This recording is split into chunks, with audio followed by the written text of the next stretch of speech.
कथा अडचणीतून बाहेर काढणाऱ्या स्वामी समर्थांचा चमत्कार. अक्कलकोटात एक व्यापारी राहत होता, नामदेव. नामदेव प्रामाणिक, मेहनती, पण नशिबाने नेहमी त्याच्यावर अन्याय केल्यासारखं वाटायचं. काही वर्षापूर्वी त्याचा मोठा व्यापार होता, पण अचानक परिस्थिती बदलली. कर्ज वाढलं, दुकानात ग्राहक येणं कमी झालं. घरातल्या लोकांनीही त्याच्यावर शंका घेणं सुरू केलं. काहीतरी चुकीच्या मार्गाने तो जातोय का असं त्यांना वाटायचं. नामदेव खूप ताणात होता.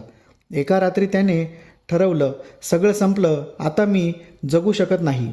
पण सकाळी त्याच्या कानावर एक वाक्य पडलं, स्वामी समर्थांकडे जा, ते सर्व संकट दूर करतात. तो ताबडतोब अक्कलकोटला गेला. स्वामींच्या दरबारात शेकडो लोक होते. स्वामी समाधीस्थ बसले होते. नामदेवने नम्रपणे नमस्कार केला आणि त्याच्या डोळ्यातून अश्रू ओघळू लागले. तो काही बोलण्याआधीच स्वामी म्हणाले, नाम्या, चिंता सोड, ज्याच्या हाती सगळं आहे त्याला तू का